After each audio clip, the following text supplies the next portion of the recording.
अस्सलाम वालेकुम। उम्मीद करता हूँ आप सब खैरियत से होंगे।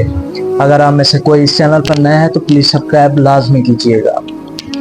आज मैं आपके लिए एक बहुत ही अहम वीडियो लेकर आया हूँ। खुदारा इस वीडियो को लाजमी देखें, इसमें आपकी बेहतरी है, क्योंकि आजकल बहुत ज़्यादा फ्रॉड हो रहा है जिसमें बहुत सारे लोग, अभी आप इस वीडियो के नीचे कमेंट में भी देखेंगे, काफ़ी सारे लोग ऐसे आपको मिल जाएंगे जो कहेंगे कि हमारे साथ भी ये हाथ हो चुका है, हमारे साथ ये फ्रॉड हो चुका है।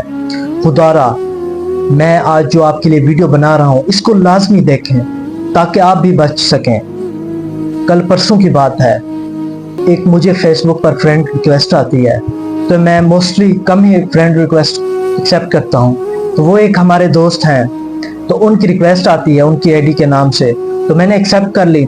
उसके बाद एक्सेप्ट करने के बाद चंद घंटों के बाद मेरे ख्याल में मुझे मैसेंजर पे कॉल आती है उनसे।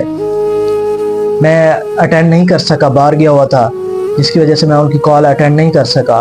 तो उन्होंने मुझे, उस लड़के ने जिसकी तस्वीर भेजी, तो मैं उनको जानता था, हमारे अपने इलाके के हैं। तो मैंने वो फिर उनको कहा कि सलाम किया, और उसके बाद मैंने पूछा क्या बात है।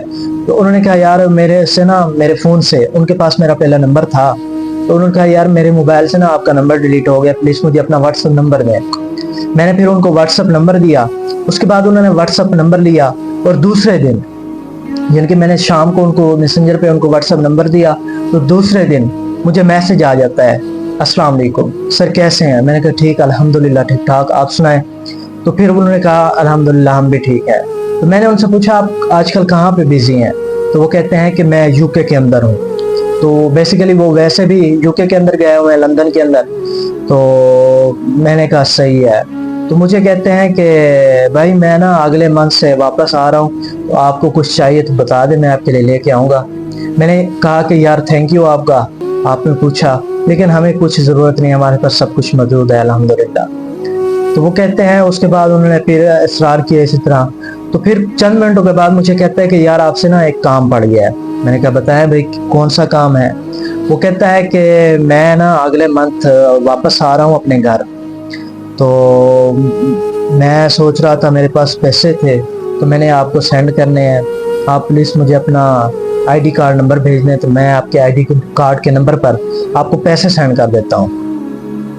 तो अल्हम्दुलिल्लाह मेरे वाले साहब ने हमारी ऐसी तरबियत की है कि उन्होंने हमें बताया कि कभी भी किसी को, चाहे आपका दोस्त है चाहे आपका भाई है, ऐसे कभी आईडी कार्ड की पिक, तस्वीर या कॉपी ऐसे नहीं देनी। जिस काम के लिए देनी है तो उस पर अपने सेंड करने हैं, और उस पर उस काम के लिहाज से आपने लिख कर भेजना है कि हम इस काम के लिए इसको दे रहे हैं। जब हम अपने वाले साहब की फोटो का भी स्कूल में जमा करवाते थे तो वाले साहब ऊपर लिख देते थे ये दाखिले के लिए, और नीचे अपने साइन करके देते थे, ताकि कोई इस तरह का कोई गलत उसका यूज़ ना कर सके। तो मैंने भी उसको कहा कि यार मेरा आईडी कार्ड नहीं दे सकता आपको। मैंने कहा ठीक है। तो फिर मुझे उन्होंने बातों बातों में ना मेरे बैंक का यानी कि नंबर मांग लिया। तो मैंने कहा यार चले मैं आपको शेयर कर देता हूँ, लेकिन अल्हम्दुलिल्लाह मैं बच गया। कोई भी मैं काम स्टार्ट करने लगूँ ना, या फिर किसी के पास कुछ भी देने लगूँ, तो मेरे दिल में था शायद यार ये कभी मेरे पास अमाउंट जो है इसने मुझे कभी शेयर नहीं की, तो आज ये कैसे मुझे शेयर कर रहा है। तो मैंने फिर अल्लाह का नाम लिया, औज़ बिल्लाह बिस्मिल्लाह पढ़ा, तो उस तस्मिया पढ़ा। उसके बाद मैं कोई भी काम स्टार्ट करता हूँ तो दुरूद पाक से स्टार्ट करता हूँ अल्हम्दुलिल्लाह।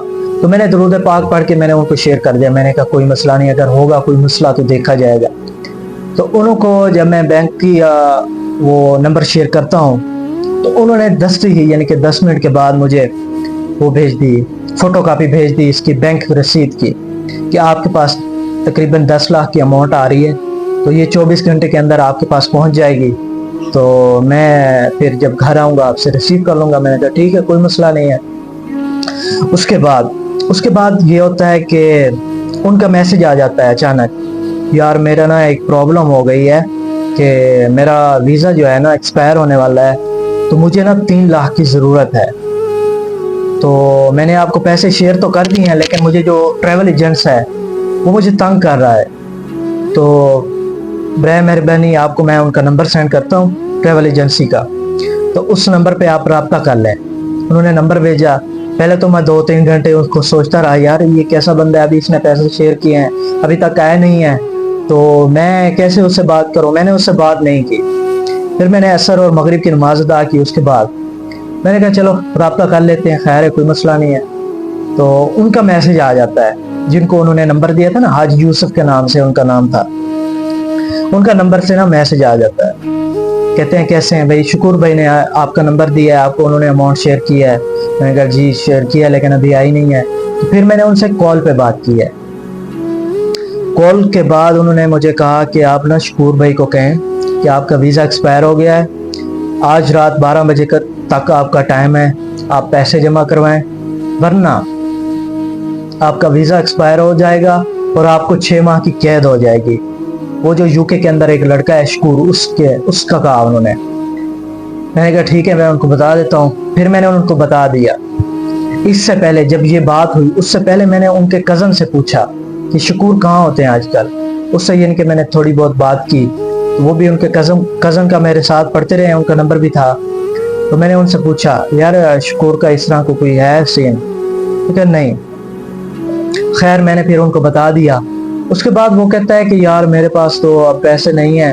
शकूर को जब मैंने मैसेज किया, आप भी कुछ कर सकते हैं, कल आपको पैसे रिसीव हो जाएंगे। मैंने कहा ठीक है भाई, मैं क्या करूं, मेरे पास स्टूडेंट बंदा हूं, मेरे पास कहाँ से इतनी बड़ी अमाउंट आ गई। मुझे पता चल गया कि ये कोई फ्रॉड करने वाले हैं। फिर मैंने उनको ना ऐसे आगे बढ़ाने के लिए, बात करने के लिए उनको तंग करता रहा हूँ, ताकि इनका कुछ ना कुछ पता चल सके। तो मैं उनको मैसेज करता रहा हूँ, लेकिन उनका कोई इस तरह का रिप्लाई नहीं आ रहा था। फिर मुझे कह रहे थे कि यार मैंने ना 2 लाख कर लिया, आप 1 लाख कर दे। मैंने कहा यार मैं स्टूडेंट बंदा हूं, कहाँ से लाऊं। फिर वो मुझे कहते हैं कि आप इस तरह करें कि चलो लाख नहीं होता तो 50,000 कर दें। मुझे समझ लग गई थी कि ये पक्का फ्रॉड है। तो फिर मेरे पास उनका दूसरा नंबर था शकूर भाई का, जो यूके के अंदर है। तो मैंने उनसे रब्ता किया कि यार ये क्या मामला है। तो उन्होंने मुझे बताया कि ये मेरे दोस्तों के साथ पहले भी हो चुका है, तो ये फ्रॉड है, इनको आप रिपोर्ट करें। तो मैंने फिर सोचा कि ये तो बहुत आगे तक का मसला है। फिर मैंने पुलिस वालों से ना उनको ये नंबर दिया। इधर साथ ही हमारे पुलिस का थाना है, तो उधर एक पुलिस वाला वैसे मस्जिद में नमाज पढ़ने के लिए भी आता है, मैं भी गया। तो मैंने फिर उनको बताया कि इस तरह का सीन है। तो उन्होंने मुझे कहा कि आप ना इनकी बातों में ना इनसे पूछें ये कहाँ क्या है। तो फिर जैसे ऑनलाइन रहे, लेकिन उनका नंबर ट्रेस कर रहे थे। जब उनको पता चल गया कि अब ये पैसे नहीं दे रहा है, तो उन्होंने अपना नंबर बंद कर दिया। उसके बाद वो ट्रेस भी नहीं हो रहे थे। तो इस तरह ने उन्होंने पूरी कोशिश की कि इन बंदे से, यानी कि इससे पैसे निकलवा लें। तो खुदारा वीडियो बनाने का मकसद ये था कि अगर आपका कोई रिलेटिव बाहर है और किसी भी नंबर से आपसे मैसेज आता है और वो आपको कहते हैं कि यार हमारे पैसे आ रहे हैं आपके पास, आप अपना बैंक अकाउंट दें या CNSC नंबर दें, शनाख्ती कार्ड नंबर दें, तो किसी को देने की ज़रूरत नहीं है। बल्कि अगर आपके पास उनका ओरिजिनल नंबर, जिस पर पहले आप उनसे रब्ता करते हैं, तो उससे पहले उनसे रब्ता करें कि यार इस तरह आपने मुझे मैसेज किया है, वरना बहुत सारे फ्रॉड हो रहे हैं। मेरे एक दोस्त के साथ 1.5 लाख का इसी तरह का फ्रॉड हो चुका है, कम से कम 1.5 लाख का। वो कहते हैं मुझे ऐसे मैसेज आया कज़न का, तो मैंने उन्होंने अमाउंट शेयर की। उसके बाद फिर वो इसी तरह जैसे आपको तंग किया, इसी तरह मुझे तंग किया उन्होंने। उसके बाद मुझे कहते हैं कि आप ये पैसे हमें भेज दें। तो अगर मेरे पास भी, शायद मेरे पास भी, मुझे भी डाउट था, लेकिन अगर मेरे पास अमाउंट होती तो मैं शायद शेयर कर देता। आपके पास पैसे खड़े हैं, अगर आपका कज़न इस तरह का आपको मैसेज करता है, तो क्या आप नहीं शेयर करेंगे? आप भी कर देंगे। एक बंदा यानी कि मजबूरी बंदा देखता है ना अपने रिश्तेदारों की या फिर दोस्तों की, तो फिर उसमें कुछ ना कुछ हाल निकालने की कोशिश करता है। अगर मेरे पास होते शायद मैं भी कर देता। उस लड़के के पास 1.5 लाख खड़ा हुआ था, तो उसने उनको भेज दिया। तो फिर 24 घंटे के बाद उनके पास पेमेंट नहीं आई। अब वो बहुत ज्यादा परेशान है। तो खुदारा अगर आपके पास इस तरह का कोई मैसेज आता है, तो सबसे पहले पुलिस वालों को इन्फॉर्म करें और उनको ट्रेस करने की कोशिश करें। अगर वो ट्रेस हो गए, तो उसके बाद उनकी गिरफ्तारी हो जाएगी, तो फिर इस जुर्म पर यानी कि इस पर काबू पाया जा सकता है। वरना बहुत सारी अमाउंट इस वक्त वो पाकिस्तान से या दूसरे मुल्कों से ले चुके हैं लोगों से। और वजह क्या होती है? उनके रिलेटिव्स होते हैं या फिर उनके दोस्त होते हैं अच्छे, जो उनको پہلے بھی اسی طرح کی پیسے کی ہیلپ کرتے ہیں یا پھر ان کے پاس ان کے پیسے آتے ہیں تو اس طرح کر دیتے ہیں. خدارا اس سے بچیں اور اس ویڈیو کو آگے سے آگے شیئر کریں تاکہ لوگوں کو پتہ چل سکے اور اس فراڈ سے بچ سکیں. اگر آپ کو یہ ویڈیو اچھی لگی ہو تو پلیز دوسروں تک پہنچائیں اور اس کو آگے سے آگے شیئر کریں تاکہ لوگ اس سے بچ سکیں یہ جو فراڈ کر رہے ہیں. باقی اللہ پاک سے دعا ہی کر سکتے ہیں کہ اللہ پاک ان لوگوں کو ہدایت دے. مجھے لگتا ہے شاید انہوں نے قیامت کے دن حساب نہیں دینا جس کی وجہ سے یہ لوگوں سے پیسے بٹور رہے ہیں. اس دنیا سے تو شاید لے جائیں لیکن آخرت کو تو ان کو حساب دینا ہی ہوگا. اگر آپ کو یہ ویڈیو اچھی لگی تو پلیز لائک اینڈ شیئر لازمی کیجیے گا. انشاءاللہ ملتے ہیں نیکسٹ ویڈیو میں. تب تک کے لیے اپنا خیال رکھیے. اللہ حافظ.